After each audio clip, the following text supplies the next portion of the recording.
Okay, boys and girls, we are going to create our color theory chicks, or our color wheel, our rainbow chicks. So you'll need a couple things. You'll need a long sheet of paper. Those of you at home, if you have a shorter piece of paper, that's okay. You'll need a tracer. If you're at home, you're going to need a smaller tracer, crayons, watercolor, and a cup of water. Those of you in the classroom are going to need a pencil. You'll need your rainbow crayons, and then the tracer, paper, water, and paint I will supply for you. So all you will need out of your supply container today is going to be your crayons in red, orange, yellow, green, blue, purple, and black, and then your pencil. So your rainbow crayons, black, and your pencil. So the first thing we're going to do is we're going to fold this paper in half so we know where the middle of our paper is, so we're able to spread out our tracers. So I'm going to just fold the paper in half.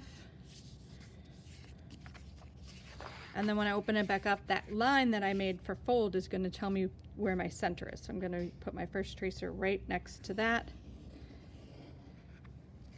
Then the next one. And before I trace this one, I just want to make sure that I can fit the other one. So I'm going to put my pencil right here, and then I'm going to move my tracer. It looks like I can fit it, so I can scoot it over just a little bit.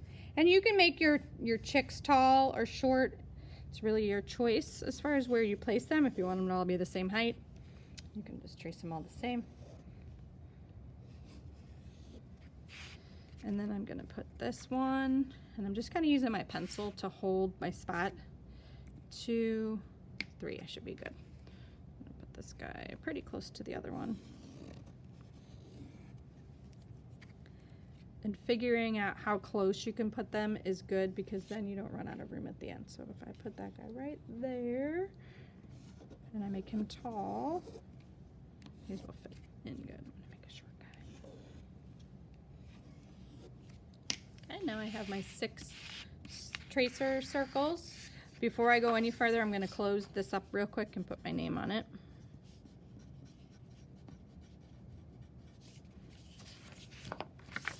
This is going to be a 2-day project for us in class. So the first day is what we're doing right now. We're going to be doing the tracer. We're also going to take our crayons in rainbow order, and we are going to trace around the circles.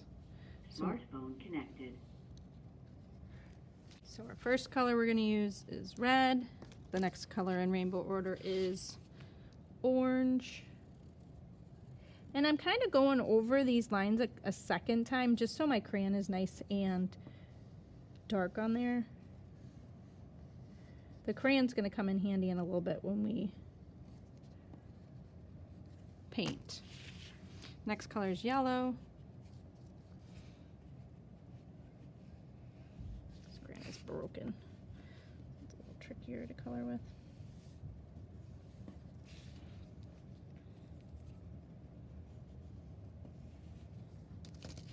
After yellow is green.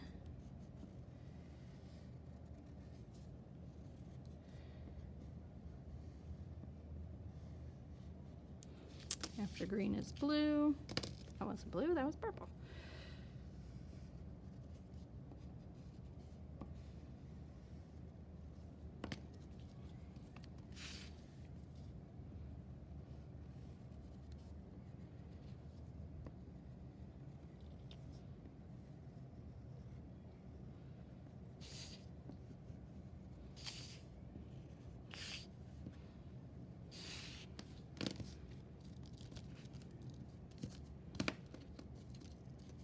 Just setting these in the container in color order in case you were not able to keep up with me.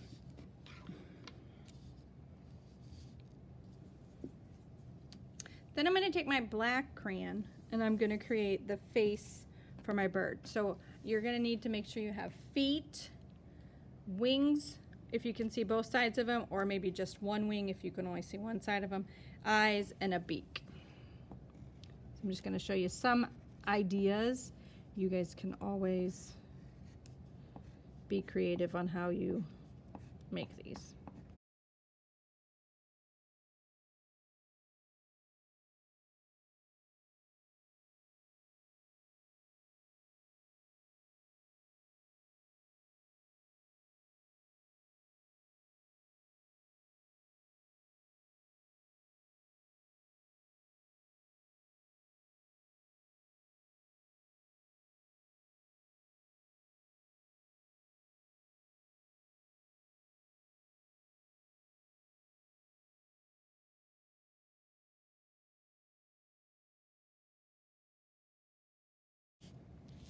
Okay, those of you in class, this is as far as we're going to go today.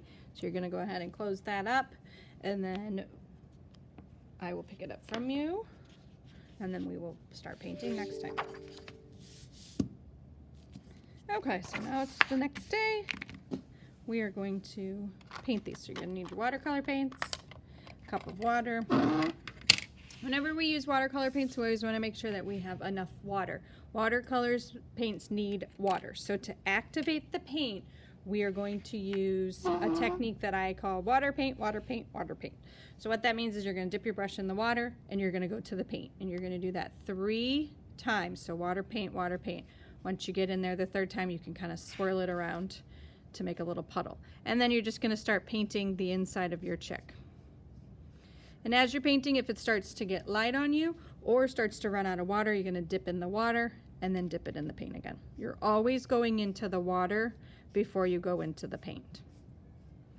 Also, if you get puddles, you want to make sure you move the puddle. Like there's a puddle, so I'm going to push that water around so that it is used elsewhere. Water paint every time. And he has his wings off his body a little bit, so I'm going to paint that red too. Now I'm done with red, so I need to get rid of the water or the paint that's on my brush. So I'm going to take my brush and I'm just going to tap it straight on the bottom of the cup. That's going to release that paint. I'm not going to swash it around or swirl it around. Just tap it directly on the bottom. Then I'm going to do the same thing for orange 3 times. 1, 2, 3. Swirl it around and start painting. And the great thing about the crayon is you don't have to worry about it because it will resist the water, so you can paint right over their eyes and it won't cover it up. Going slow when I get to the edges so I don't go outside. Always dipping my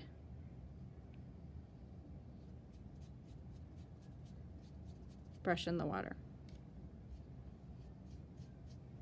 Again, I'm done with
Okay, you're all done, and if you're in the classroom, you're going to take this and place it on the drying rack. If you're at home, put it somewhere safe so it can dry. The other thing too is you always want to leave your watercolor paints open because the paint is all in here and it's nice, it's all wet right now, and if I was to pick this up, all that water would run to different parts of the box, and I don't want that to happen. So I'm going to tap my brush off really good. I'm going to put my brush back in my paints, and then I'm going to put this along with my picture on the drying rack. If you're at home, you may want to set this somewhere safe so that it can dry and not get knocked over, because it will make a big mess if it gets knocked over. So hope you enjoyed.